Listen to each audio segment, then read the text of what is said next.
Hello everyone, welcome to my channel HD Orion.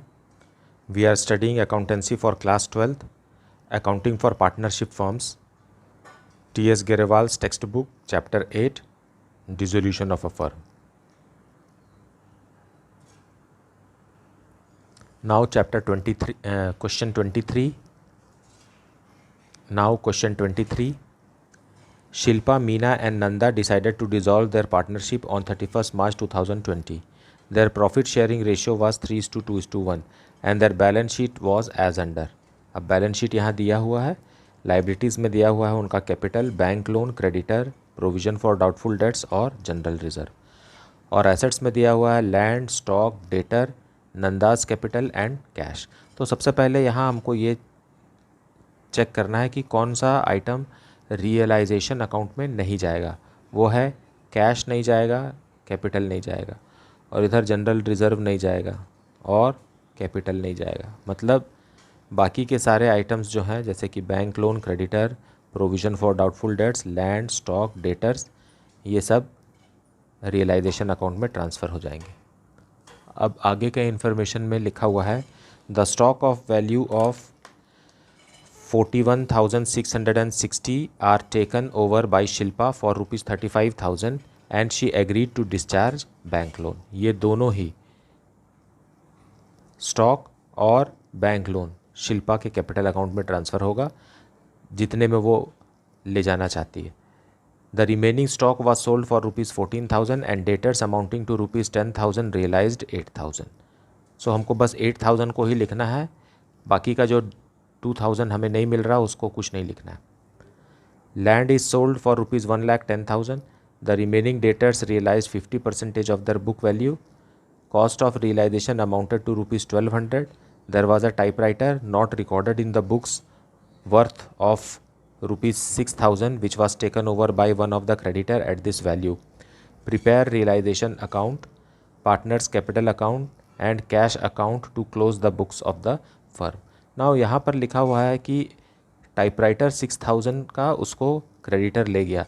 सो हमारे पास creditor कितने के हैं? 37,000 के हैं और 6,000 का टाइपराइटर ले लिए तो 31,000 रुपीज़ हमको कैश में पेमेंट करना पड़ेगा। Let us see the ledgers. Now solution 23, we will transfer all the assets to the debit side and close it. So to land, जो बैलेंस शीट में दिया है वही लिखना है। To stock 56,760, then to debtors 18,600। उसी तरीके से जितनी भी आउटसाइड लाइबिलिटीज़ हैं उसको हम क्रेडिट करके क्लोज करेंगे। रियलाइजेशन अकाउंट में क्रेडिट करना मतलब लाइबिलिटीज़ को डेबिट करना। सो bye creditors 37,000, then buy provision for doubtful debts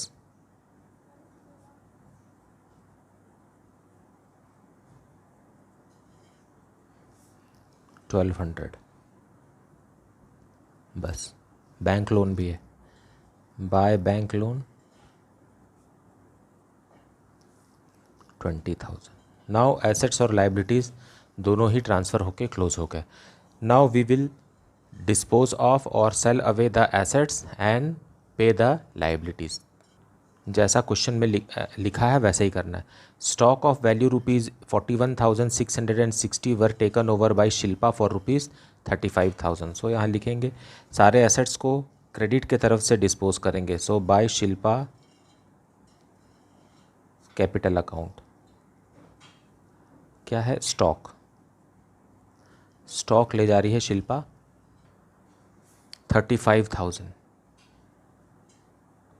और शिल्पा लोन भी ले जाएगी। सो इधर से है तो to Shilpa bank loan, bank loan 20,000। अब आगे है बाय बैंक। जो कुछ भी एसेट्स को हम कैश में बेचेंगे वो बाय बैंक में रियलाइजेशन अकाउंट के क्रेडिट में लिखेंगे। Stock was sold at rupees 14,000, so stock details लिख रहे हैं 14,000। डेटर्स जो 10,000 के थे उनसे सिर्फ 8,000 मिला, 10,000 वाले डेटर्स हैं ये, टोटल डेटर्स नहीं है। लैंड भी बिक गया 1,10,000 में। द रिमेनिंग डेटर्स रियलाइज्ड, अब बाकी ये 50% है, रिमेनिंग डेटर 50% मिला। सो हमारे पास डेटर कितने के थे? हमारे पास डेटर्स थे 18,600 के, उसमें से 10,000 वालों का निपटारा हो गया क्योंकि इन्होंने 8,000 दे दिया, तो बचा हमारे पास 8,600। 8,600 का 50% ही मिला, सो इसका 50% अगर हम निकालते हैं तो वो निकलता है 4,300। सो यहाँ डेटर लिखेंगे 4,300। Now to bank expenses, realisation expenses book में दिया है 1,200 है, और क्रेडिटर्स भी हैं, लेकिन क्रेडिटर्स को पेमेंट कितना करना, 37,000 करना। तो 37,000 में से 6,000 का तो हमने अनरिकॉर्डेड टाइपराइटर दे दिया है, सो हम creditors will be paid only 31,000 and that's it, 32,200। अब हम इसको क्लोज करेंगे, बैलेंसिंग फिगर निकालेंगे, इनको भी ऐड करना है इधर। ग्रैंड टोटल है यहाँ 1,36,300। अब हमारा आंसर आ जाएगा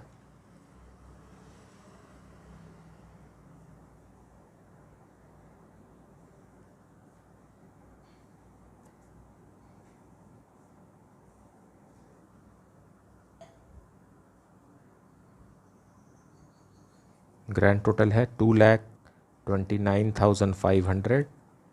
2,29,500 बनाने के लिए यहाँ एक बैलेंसिंग फिगर लिखना पड़ेगा 20,940। यही है टू प्रॉफिट ऑन रियलाइजेशन।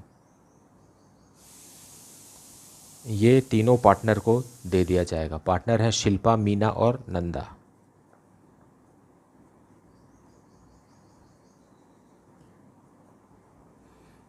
और इनका रेशियो है 3:2:1। सो शिल्पा को 10,470, 6,980 और 3,490। अब हम बनाएंगे partners capital account. Now partners capital account by balance brought down.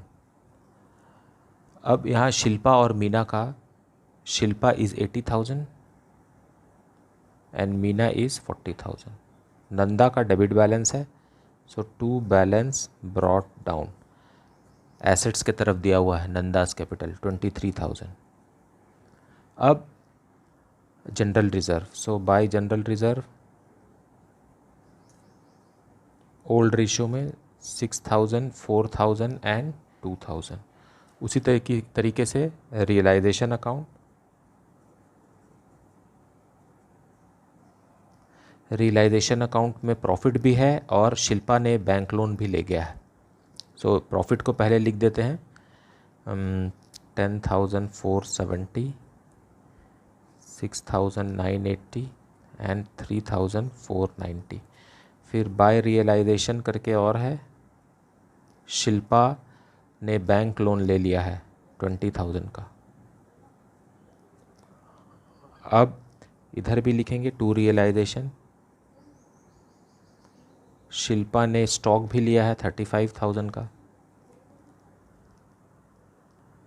सो अब ग्रैंड टोटल लगाएंगे और इसे बैलेंस करेंगे। So we get what, we get here Nanda का डेबिट में ज़्यादा है, so as a result grand total यहाँ आएगा 23,000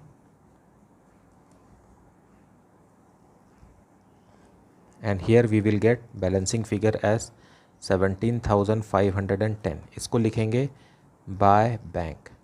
इसका मतलब यह है नंदा पैसे लेकर आएगी, so it is balancing figure.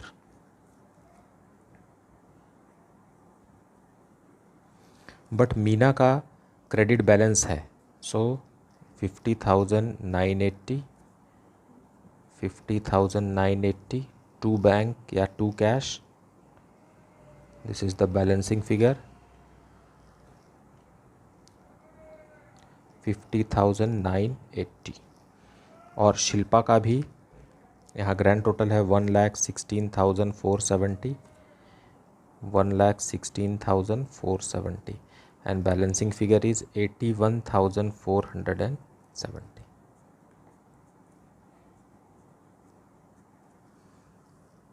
Now we will prepare bank account.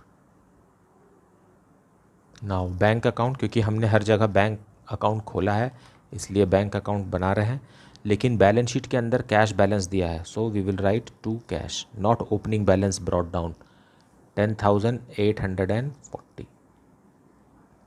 फिर रियलाइजेशन अकाउंट के क्रेडिट से बैंक अकाउंट के डेबिट में आएगा. रियलाइजेशन अकाउंट है 1,36,300. आप रियलाइजेशन अकाउंट के क्रेडिट में देखेंगे तो वहाँ बाई बैंक लिखा हुआ है, सो बाई बैंक को बैंक अकाउंट में डेबिट के साइड ट्रांसफ़र करेंगे. और रियलाइजेशन अकाउंट के डेबिट में देखेंगे तो वहाँ पर पेमेंट हुआ है 32,200 का. नाउ अब कैपिटल अकाउंट में देखेंगे, कैपिटल अकाउंट के डेबिट में है, so by capital account partner Shilpa का पार्टनर शिल्पा का है 81,470 और पार्टनर मीना का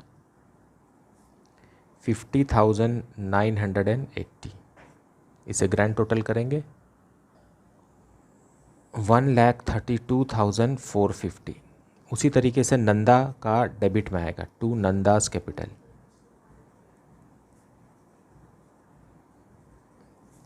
17,510. नाउ अब सबको ग्रैंड टोटल करेंगे तो we will get 1,64,650. That is the solution.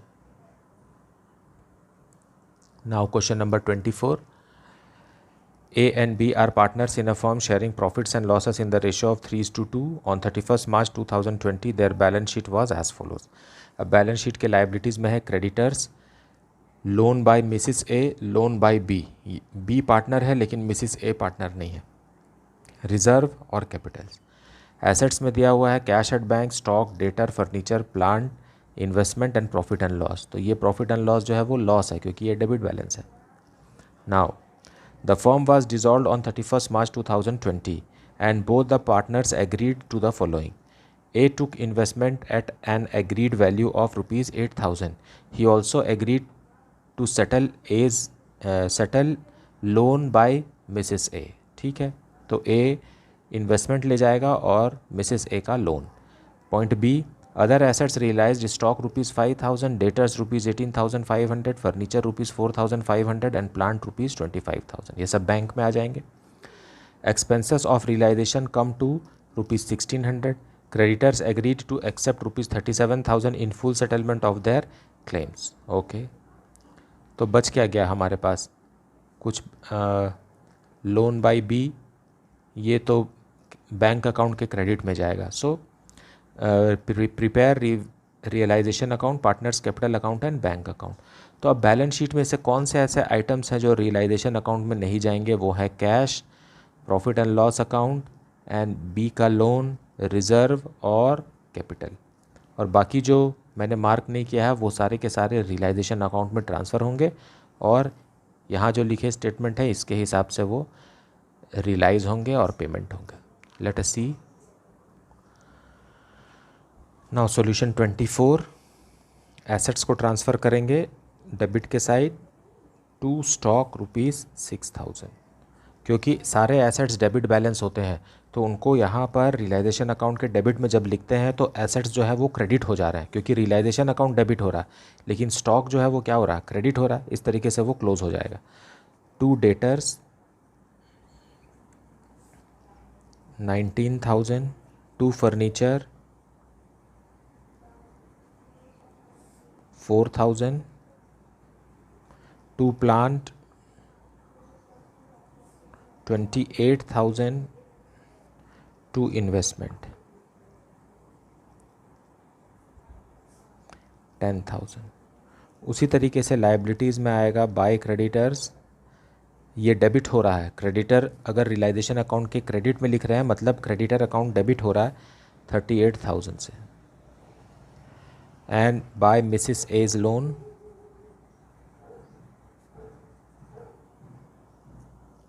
$10,000। और क्या है, और कुछ भी नहीं है। सो ये एसेट्स और लाइबिलिटीज़ ट्रांसफ़र हो गए।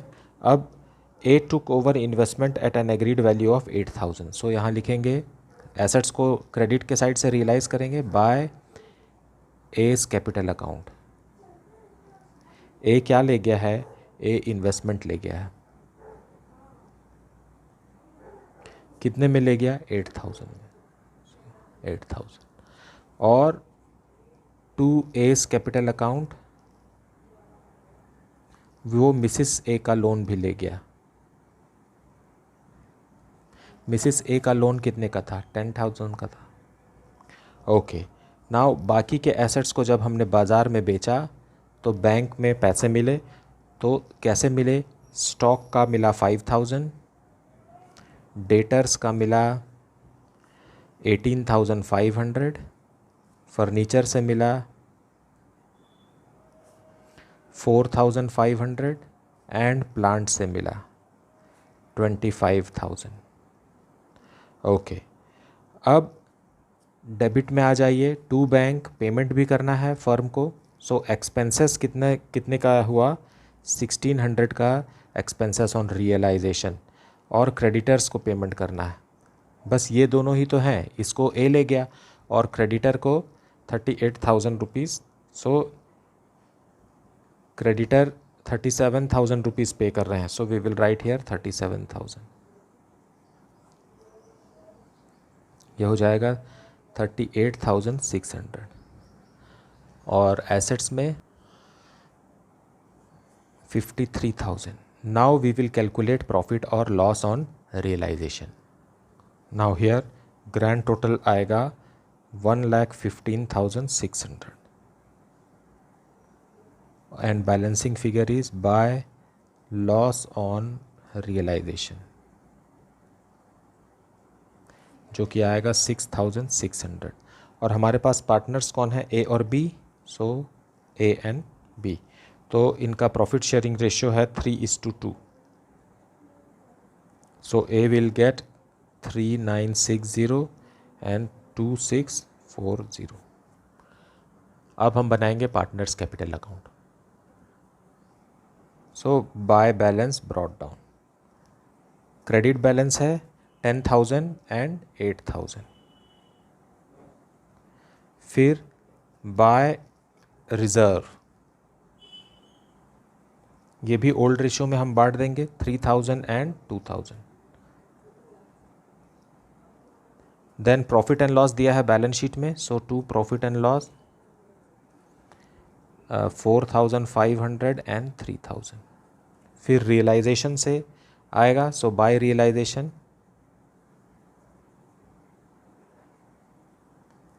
रियलाइजेशन का लॉस है एक, तो नॉट लॉस तो इधर आएगा टू रियलाइजेशन में लॉस 3,960 एंड 2,640। और इन्वेस्टमेंट भी है, इन्वेस्टमेंट ए ले गया है 8,000 का। उसी तरीके से लॉस नहीं है यहाँ, ये मिसिस ए का लोन है, ये है 10,000 का।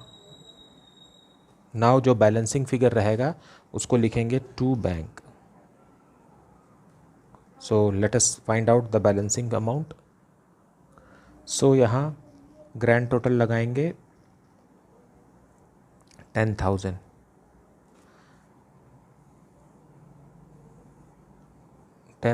सो बैलेंसिंग फिगर इज कमिंग 4,360 और यहाँ का ग्रैंड टोटल है 23,000।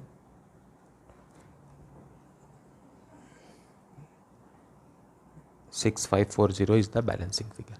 Now we will prepare partners, not bank account. We will prepare bank account of the firm. So to balance brought down, balance sheet में एसेट में दिया हुआ है 11,500। अब रियलाइजेशन अकाउंट के क्रेडिट में जो है वो ट्रांसफ़र होगा टू रियलाइजेशन अकाउंट, मतलब इतना पैसा हमको एसेट्स के बेचने से मिला है, सो डेबिट व्हाट कम्स इन। और हमने लाइबिलिटीज़ को पेमेंट किया, सो रियलाइजेशन अकाउंट के डेबिट में जो लिखा हुआ है 38,600 वो आएगा। Then by S capital account, A के कैपिटल अकाउंट के डेबिट में लिखा हुआ है balancing figure 6540 and by B's capital account 4360। अब बैलेंस शीट को गौर से देखें तो लाइबिलिटीज़ के तरफ में पार्टनर बी का लोन भी है, सो वो भी यहाँ से ही पेमेंट होगा बाय पार्टनर बीज लोन अकाउंट, वो है 15,000 का, सो पैसा उसको भी दे दिया। अब कुछ बचा नहीं, this side grand total is 64,500, here also it is coming 64,500। तो इस तरीके से देखा कि सारे के सारे अकाउंट जो बैलेंस शीट में दिखाई दे रहे थे, चाहे लाइबिलिटीज़ के तरफ हो चाहे एसेट्स के तरफ हो, वो हमने कहीं ना कहीं बंद कर दिया। कुछ रियलाइजेशन अकाउंट में बंद हो गए, कुछ कैपिटल अकाउंट में ट्रांसफ़र होकर बंद हो गए, और बैंक अकाउंट यहाँ बंद हो गया, और किसी भी अकाउंट में कोई भी बैलेंस क्लोज डाउन नहीं बचा। इवन बैंक अकाउंट में भी कोई भी पैसा नहीं बचा। ओपनिंग बैलेंस तो है लेकिन क्रेडिट क्लोजिंग बैलेंस कुछ भी नहीं है। मुझे उम्मीद है कि आपको इस चैप्टर का कॉन्सेप्ट बहुत अच्छी तरीके से समझ में आ रहा होगा। अगर कुछ भी डाउट है तो आप उसे कमेंट सेक्शन में ज़रूर पूछिए, और क्वेश्चन पढ़ना बहुत ज़रूरी है। मैंने देखा कि क्वेश्चन ना पढ़ने से या आधा अधूरा क्वेश्चन पढ़ने से भी बहुत से इन्फॉर्मेशन छूट जाते हैं। और आप वीडियो को पूरा देखिए, बहुत सारे एक्सप्लेनेशन, कुछ ऐसे एक्सप्लेनेशन और कैलकुलेशन हैं जो बीच में रहते हैं, तो आप उसे नज़रअंदाज कर देते हैं और फिर वो आपके लिए डाउट बन जाता है। और दूसरी बात यह है कि जब मैं क्वेश्चन को रीड करता हूँ उस समय भी मैंने बहुत सारे पॉइंट्स को समझाता हूँ, तो वहाँ पर भी आप ध्यान दीजिए। Please like, subscribe and share my video. Thank you so much for watching.